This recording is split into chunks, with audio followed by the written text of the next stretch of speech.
성경은 복음서에서 우리 주님께서 우리에게 말씀하시기를 원수를 사랑하라 그랬습니다. 원수를 사랑하십시오.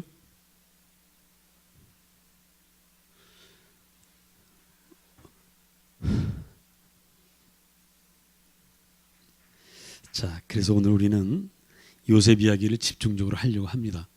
원수를 사랑하려면 어떤 과정이 있어야 하는가? 물론 요셉의 이야기가 유일한 해답은 아니지만 요셉은 우리에게 많은 것을 이야기해 주고 있기 때문에 요셉 이야기를 통해서 복음서에서 우리 주님이 원수를 사랑하라 하는 그 말씀을 실천할 수 있게 되기를 주의 이름으로 축복합니다. 옛날 아주 먼 옛날 이집트라는 나라가 있었죠. 이집트는 여러분 잘 아시는 대로 오늘의 그 미국 같은 나라였어요. 그 당시에 세계 4대 문명의 발상지였고 모든 나라의 권력이 다 집중되어 있던 그런 나라입니다. 이런 나라에 바로라는 그 파라오라는 황제가 늘 있었습니다만은 실제 통치는 총리들이 했어요. 전문 정치 관료들이 했습니다. 근데 정치 관료가 된 사람들 중에 유일하게 나라도 아니고 민족도 아니고 한 가정 출신이 총리가 됐어요. 유일하게 전무후무한 사건입니다. 그 사람이 누구죠? 요셉이죠. 여러분 잘 아시는데 요셉이 그렇게 됐습니다. 요셉은 그 총리를 몇 년 동안 했냐면 그가 30에 총리가 돼서 죽을 때까지 했어요. 죽은 나이가 110세입니다. 그럼 몇 년 동안 총리를 했습니까? 80년을 했습니다. 80년을. 어마어마하죠. 80년 긴 세월 동안 애굽의 총리라고 하는 정말 그 어마어마한 권력을 가진 그런 사람이 요셉입니다. 그래서 가끔 우리 성도들 가정을 신방해서 자녀들이 있을 때 기도해 주면 요셉처럼 참 훌륭한 참 정치가가 되기를 축복합니다. 그러면 우리 성도들이 되게 아멘을 크게 해요? 작게 해요? 크게 합니까? 네, 크게 합니다. 그런데 사실 요셉이 80년 동안 이런 총리를 하기 위해서 몇 년의 그 고난이 있어야만 했습니까? 17살에 팔려가지고 30에 총리가 됐으니까 몇 년일까요? 13년이죠. 13년의 그 고난을 겪었습니다. 그 고난의 시작은 사실은 꿈이었어요. 요셉이 꿈을 꿉니다. 원래 요셉은 야곱의 12아들 중에 11번째인데 그 막내인 베냐민은 좀 너무 늦게 태어나가지고 사랑은 요셉이 다 독차지하다시피 했습니다. 엄마도 없었고 엄마는 이제 또 베냐민 낳다가 죽었기 때문에 그 마지막 그 삶 동안 요셉이 사랑을 많이 받아서요. 다른 형들은 아무옷이나 막 입히는데 이 요셉에게만큼은 채색 옷을 입혀요. 염색을 해서 옷을 입혔습니다. 그래서 사랑을 많이 받으니까 형들이 좀 약간 시기심이 있어요. 아유 젊은 새끼 저거 시기심이 있습니다. 그러던 어느 날 요셉이 꿈을 꾸는데 곡식단이 형들의 곡식단과 자기의 곡식단이 있었어요. 근데 요셉의 곡식단이 벌떡 일어나고 형들의 곡식단이 전부 요셉에게 절을 하는 꿈을 꿨습니다. 그 얘기를 안 했으면 좋은데 아직 철없는 요셉인지라 형, 나 이런 꿈을 꿨어요. 아이고 저놈 새끼 저거. 그렇게 됐습니다. 그럼 얼마 있다 또 꿈을 꾸는데 이번에는 형들이 정말 참기 어려운 꿈을 꿨습니다. 해와 달과 11개의 별이 전부 자기에게 절을 하는 거예요. 그러니까 아버지 어머니도 자기한테 절을 한다는 거죠. 아버지 어머니가 이 얘기를 들으면은 기분 좋죠? 내가 존경할 수 있는 아들이 되니까. 그러나 형제들이 볼 때는 정말 아주 속상한 이야기입니다. 그렇게 꿈을 꿨어요. 근데 형들이 미워하는 마음이 정말 커졌습니다.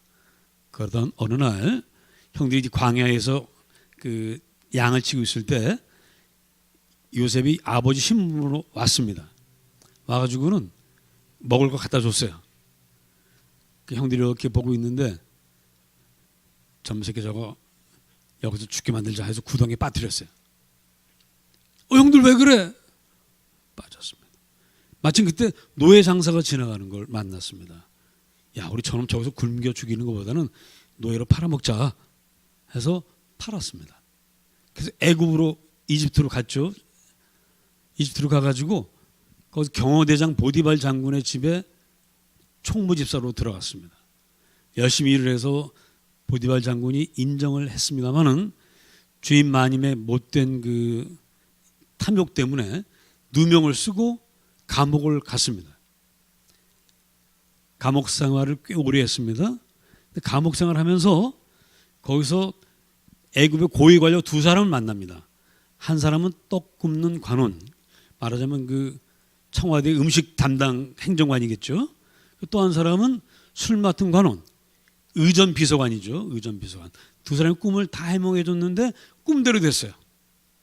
그래가지고 이 떡 맡은 관원은 죽었고요. 술 맡은 의전 비서관은 복직을 했습니다. 복직하면서 나가면서 야, 내가 나가면 네 이야기를 꼭 바로 황제에게 해서 너를 억울한 종살이에서 풀어주겠다. 억울한 감옥살이에서 풀어주겠다 했습니다. 근데 나가면은 잊어버렸어요. 나가서 잊어버렸어요. 세월이 또 흘렀습니다. 어느 정도 흐른 다음에 이제 바로 황제가 꿈을 꿉니다. 꿈을 해몽을 할 수가 없어요. 그래서 자기 그 신하들에게 다 얘기합니다. 이 꿈을 해몽해봐라. 아무도 해몽을 못합니다. 그때 비로소 의전 비서관이 요셉이 생각나요. 임금님, 요셉이라는 청년이 이런 청년이 있습니다. 그 데리고 와봐라. 그 데려와가지고 요셉이 그 꿈을 해몽합니다. 꿈의 내용은 큰 풍년이 있은 다음에 큰 흉년이 7년 동안 계속된다. 그래서 이걸 예비해야 된다는 그런 꿈이었어요. 근데 다른 사람들 아무도 해몽을 못하는데 요셉이 해몽을 하니까 이게 정말 파격적인 일이죠. 아, 세상에 이렇게 지혜로운 사람이 어디 있느냐? 이 사람을 우리 애굽의 총리로 세우자. 그때 아무도 반대를 못하고 딱 총리가 되었습니다. 이게 요셉이에요. 그리고 그때부터 몇 년 동안 총리를 했다고요? 80년 했습니다. 참 여러분 자녀들이 요셉처럼 13년에 억울한 노예로 팔려가서 감옥살이 13년 하고 나서 80년 동안 이렇게 길게 총리를 한다면 여러분 그 고난의 길로 보내시겠습니까? 아니면 안 된다고 하시겠습니까? 자, 우리 여론조사 한번 해봅시다. 보낸다. 스카이캐슬이야 여기. 안 보낸다. 한 사람 두 사람. 인간 나온 사람도 있네. 근데 저 같으면 나한테 너 13년 고생하고 80년 할래 그러면 전 할 것 같아요. 우리가 중고등학교 때 공부 왜 합니까? 이 지옥 같은 입시 지옥이잖아요. 입시 지옥 끝나면 뭐 스카이가 기다린다. 이러면 분명히 했을 거 아니겠습니까? 저도 그 중학교 다닐 때 정말 잠 못 자가면서 그새가 키가 안 컸거든요. 자야 키가 크는데 이 얘기 참 자, 그래서 그럴 수 있을 것 같아요. 많은 부모들이 13년만 고생하면 80년에 그 부귀영화가 보장이 되는데 야, 너 13년 고생 못하냐? 저란데도 나한테 그걸 선택하라고 해도 나도 그 길을 갔을 것 같아요. 나 중학교 때 이미 그렇게 초등학교 6학년 때부터 과외 공부 시작해가지고 중3 때까지 4년 동안 쭉 공부했거든요. 내가 그 목표를 향해서. 내가 그 목표 지향적인 사람입니다. 근데 지금은 이제 뭐 다 많이 달라졌습니다만은. 자, 그래서 그렇게 한 거예요. 할 수 있는 거죠. 자, 그러면 하나님은 우리에게 그런 교훈을 받으라고 요셉 이야기를 했을까? 사실 누구든지 요셉처럼 13년만 고난받으면 애굽의 총리가 된다. 누구나 다 이 길을 갔을 겁니다. 그러나 이렇게 될 수 있는 사람 몇 명이었어요? 2명입니다. 한 사람은 요셉이고요. 또 한 사람은 다니엘이라는 사람이에요. 이 사람 바벨론 제국의 총리를 또 했습니다. 두 사람밖에 없어요. 나머지 유대인들 중에는 아무도 없습니다. 그러니 이 피라미드의 정상에는 한 사람밖에 못 서요. 그 정상 한 사람의 그 피라미드 올라가기 위해서 누구나 다 13년 이 고난을 받는다? 이건 말이 안 되죠. 하나님은 모든 사람들을 사랑하십니다. 모두 행복하길 원하시고 모두가 즐겁게 살아가길 원하시지, 한 사람밖에 올라갈 수 없는 그 자리를 놓고 싸우라고 말씀하시지를 않아요. 그럼 왜 요셉의 꿈은 왜 있었는가? 단지 피라미드 꼭대기 올라가는 그런 인물이 될 거라는 그 이야기만을 하려고 하신 것일까? 자, 어느덧 애굽의 총리가 된 요셉은 이미 결혼을 했습니다. 유부남입니다. 그래서 30이고요.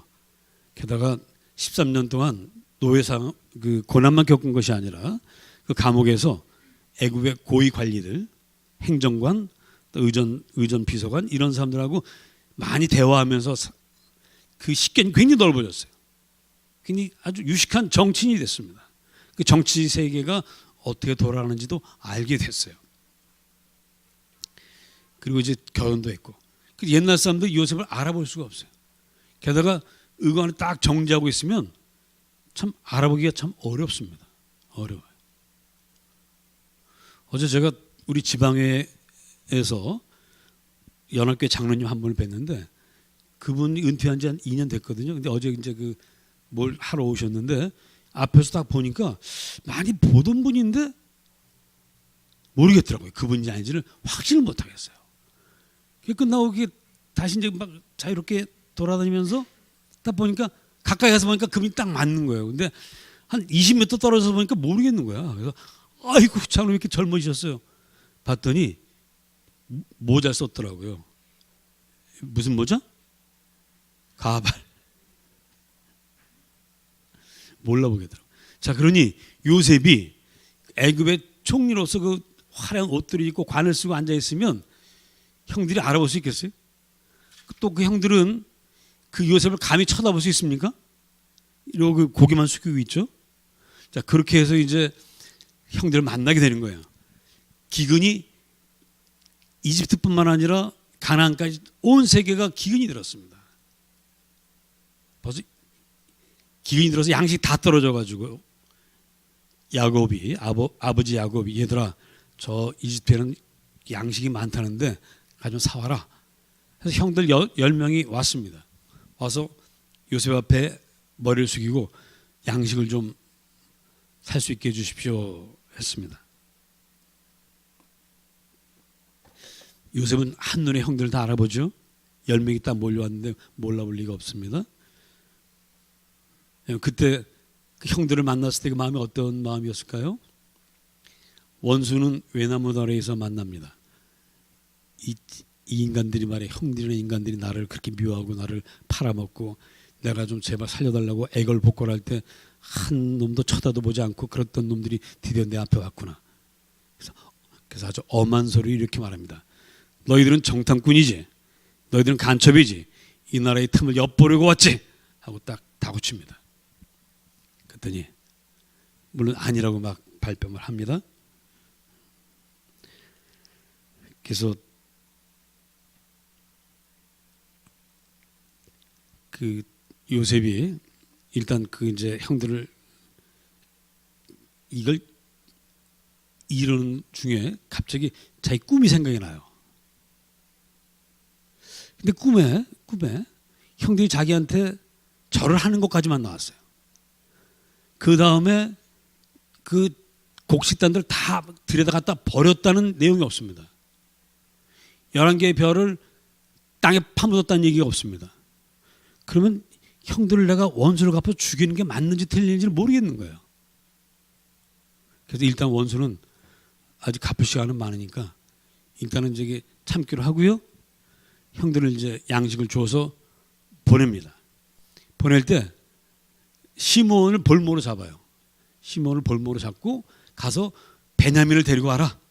동생을 데리고 와라. 그 보냈습니다. 그때 시몬을 볼모로 잡을 때 그때 형들이 수근수근 서로 이야기를 합니다. 야, 왜 갑자기 이런 일이 벌어졌냐? 우리 양식을 사러 왔지 우리 시몬을 여기다 볼모로 잡히려고 온 건 아니잖아? 야, 우리가 그때 요셉을 팔아먹어서 이런 모양이야. 우리가 그때 너무 큰 죄를 지었어. 사실 그때 요셉이 애걸복걸할 때 우리가 정말 마음을 너무 강팍하게 먹은 것 같아.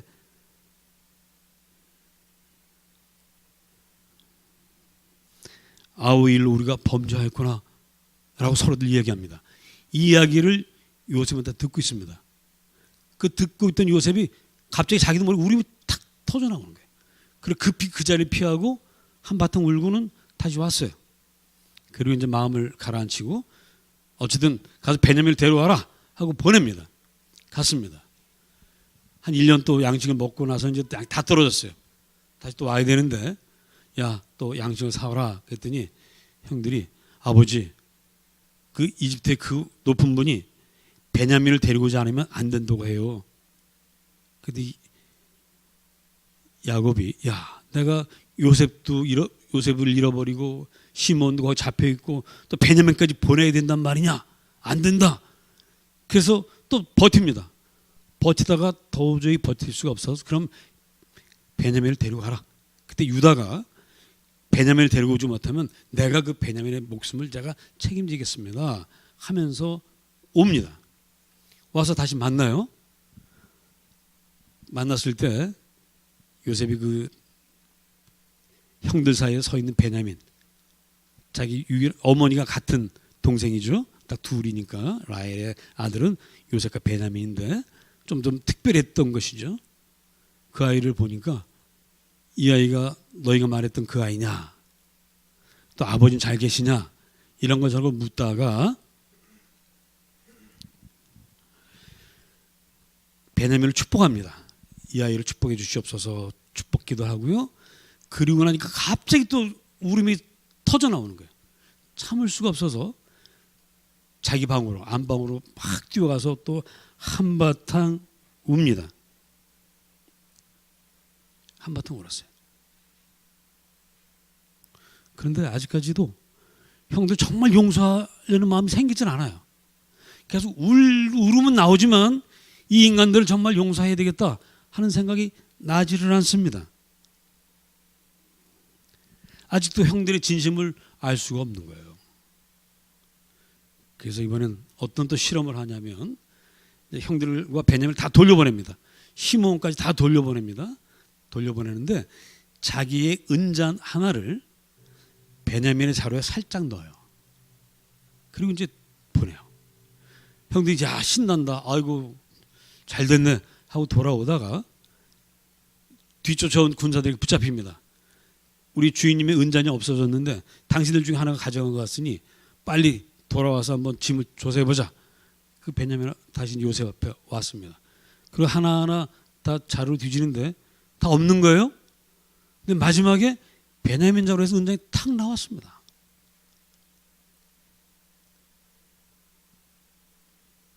이제 베냐민이 이제 영원히 볼모로 잡히게 됐어요.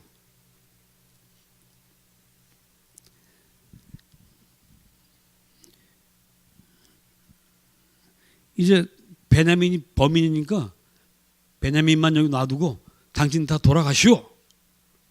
옛날에 동생 요셉을 팔아먹던 그 형들이라면 이럴 때 어떻게 했겠습니까? 어휴 저 자식 정말 나쁜 짓 했네. 네 죄값이 할 수 없어. 죄값 받아. 얘들아 우린 가자 하고 가지 않았겠습니까? 옛날 형들 같으면 분명히 그랬을 거예요. 멀쩡한 놈 팔아먹기도 했는데 얘는 죄를 지어서 붙잡혀 있게 됐으니 뭐 그까짓 거에 무슨 상관이었어요. 어차피 내 자식도 아니고 아버지 자식이니까. 형들하고 부모하고는 또 완전히 다를 때가 있습니다. 그러고 갔을 인간들인데 인간들이 안 가요. 안 가고 모두 뭐라고 말하냐면 총리님 우리 모두가 다 당신의 노예가 되겠습니다. 이 아이만 노예로 여기에 둘 수가 없습니다. 우리 모두를 노예로 잡아 주옵소서. 이렇게 이야기를 합니다. 심지어 유다는 총리님 내가 종이 될 터이니 베냐민은 보내주옵소서. 제가 대신 종이 되겠습니다. 다른 형제들은 다 돌려보내십시오. 이렇게 이야기를 합니다.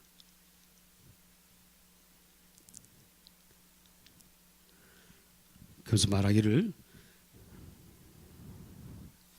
만일 베냐민이 돌아가지 않으면 재앙이 우리 아버지에게 미칠 것이기 때문에 저희들은 돌아갈 수가 없습니다. 이렇게 이야기를 합니다. 자, 우리 창세기 45장 1절과 2절을 다 같이 보십니다. 창세기 45장 1절과 2절.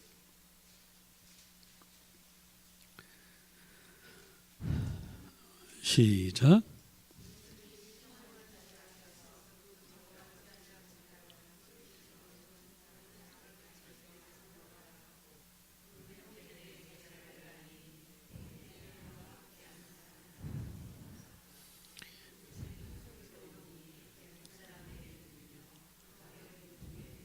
예, 요셉이 얼마나 크게 울었는지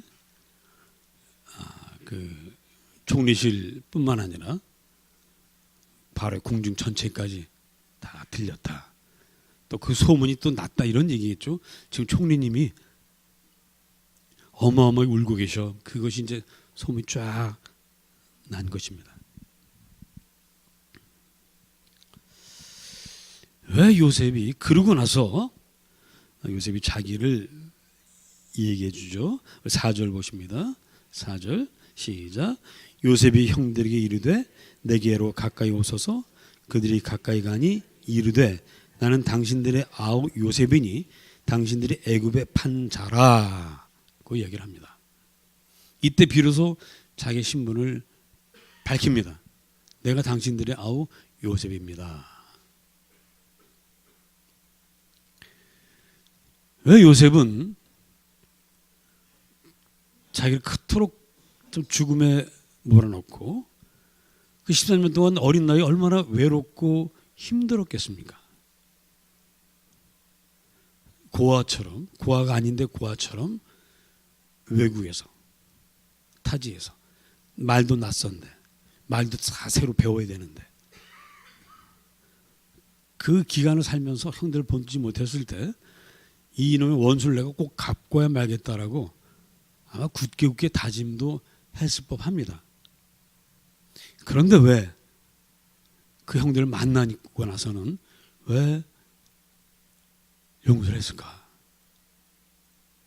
첫째 인간적인 생각으로는 우리 34절에 바로 위에 있는 창세기 44장 34절을 보면 그 아이가 나와 함께 가지 않으면 내가 어찌 내 아버지께로 올라갈 수 있으리까? 두렵건대 제 애가 내 아버지에게 미침을 보리이다. 만일 요셉이 원수를 갚고 형들을 다 죽여버리면 누가 재앙을 입어요? 예? 아버지, 그죠? 그 아버지 마음이 요셉 때문에도 아팠지만 그 요셉이 또 자기 나머지 아들을 다 죽였다고 생각해 보세요. 그 아버지로서 어떻게 살겠습니까? 살 수가 없죠. 원수를 갚는 것이 아니라 아버지를 죽이는 일이 되어버리는 거예요, 이게. 그리고 그 옛날 자기가 꾼 꿈을 다시 이렇게 생각해 보니까 곡식단들이 자기에게 절하고 별들이 자기에게 절한 것이 바로 오늘 이 일을 위해서 있었다는 사실을 깨닫는 것입니다. 아, 그렇구나. 내가 이렇게 높은 자리에 올라가서 온 집안 식구를 다 먹여 살리라고 한 꿈이 바로 그 꿈이었구나 하는 것을 깨닫습니다. 자, 5절부터 제가 읽겠습니다. 45장 5절. 당신들이 나를 이곳에 팔았다고 해서 근심하지 마소서. 한탄하지 마소서. 하나님이 생명을 구원하시려고 나를 당신들보다 먼저 보내셨나이다. 7절. 하나님이 큰 구원으로 당신들의 생명을 보존하고 당신들의 후손을 세상에 두시려고 나를 당신들보다 먼저 보내셨나니 그런즉 나를 이리로 보낸 이는 당신들이 아니요 하나님이시라. 하나님이 나를 바로에게 아버지로 삼으시고 그 온 집의 주로 삼으시며 애굽 온 땅의 통치자로 삼으셨나이다. 요셉은 하나님의 경륜 속에서 자기 고난을 해석합니다. 아, 내가 고난 받았기 때문에 하나님의 뜻이 이루어지는구나. 나 한 사람으로 말미암아 우리 온 가족이 70명 넘는 가족이 다 먹고 살 길이 열리게 되었구나. 이 사실을 깨닫고 나서 형들을 용서하게 됩니다. 형들이 나를 판 것은 나를 미워하기도 했지만 그 미움을 이용해서 하나님이 나를 이 애굽에 먼저 보내셔서 총리가 되게 하려고 하는 하나님의 경륜이었구나 하는 사실을 깨닫고 그렇게 한 것입니다. 원수를 사랑하는 것은 아무나 할 수 있는 것이 결코 아닙니다. 요셉처럼 될 때 원수를 사랑할 수 있어요. 다시 말하면 여러분, 내가 원수에게 당해서 고통당하고 있습니다. 근데 그 원수들보다 훨씬 못 살고 힘들고 어려운데 그 원수를 용서할 수가 정말 어렵겠죠? 어렵습니다. 요셉의 위치에서 사실 어렵지만 요셉은 이것을 하나님의 경륜으로 받아들이는 거예요. 요셉이 왜 이런 꿈을 꾸었는가? 만일 요셉이 이런 꿈을 꾸지 않았더라면 분명히 형들을 만나는 자리에서 누명을 씌워가지고 죽였을 것입니다. 그러나 그 꿈이 계속 생각나는 거예요. 형들 볼 때마다 형들 매 3번 만나는데 그때마다 꿈이 생각이 나서 아, 내 이 사람들 죽이면 안 되는구나. 이 하나님의 뜻이구나. 그걸 인정하기까지 첫 번에 인정을 못했어요. 몇 번 만나면서 돌려보냈다가 다시 만났다가 돌려보냈다가 다시 만났다가 하면서 비로소 그때 받아들이게 되고 하나님의 뜻을 인정하게 되고 형들을 용서하게 됩니다. 근데 성경에 보면 형들이요, 나중까지라도 정말 자기 동생이 자기를 용서했는가 믿지 못했어요. 제가 저러다 언제 한번 우리를 또 죽이는 거 아니야. 야곱이 죽었을 때, 나중에 야곱이 죽었을 때 형들이 요셉에게 우리 끝까지 용서할 건지를 아버지에게 좀 물어보라고, 아버지에게 요셉에게 물어보라고 그런 이야기가 나옵니다. 이게 참, 요셉은 용서했는데 용서받은 자는 이게 진짜일까? 늘 괴로워하면서 사는 거예요. 그게 참 나쁜 짓 하면 안 돼요. 자, 그렇게 해서 원수를 사랑하는 요셉이 되었습니다. 그래서 우리의 꿈은, 요셉의 꿈은 최고가 되는 것이 아니라 어떤 자리든, 최고의 자리든 중간 자리든 어떤 자리든지 간에 원수까지도 사랑하는 것이 되어야 한다. 이 말씀을 하시는 것입니다. 그것이 우리의 꿈이어야 한다는 것입니다. 오늘 누가복음 6장에서 우리 주님께서 하실 말씀도 그런 뜻에서 우리가 다시 한번 좀 보십시다. 누가복음 6장을 보겠습니다.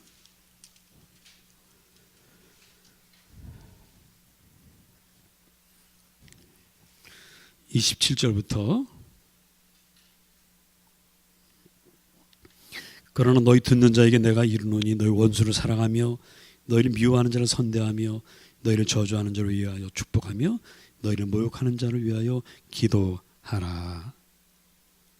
이것은 바로 우리 하나님의 꿈이기도 했습니다. 하나님과 우리가 원수가 되었어요. 그런데 원수된 인간을 사랑하신 하나님께서 이 땅에 오셨고 우리를 대신해서 십자가의 피를 흘리셨고 우리를 용서하셨습니다. 하나님의 꿈이었어요. 우리 하나님의 자녀입니다. 우리도 이 하나님의 꿈을 꾸면서 나에게 상처를 주고 나 원수가 되었던 사람들, 이 사람들을 진심에서 용서할 수 있기를 주의 이름으로 축복합니다. 기도하겠습니다.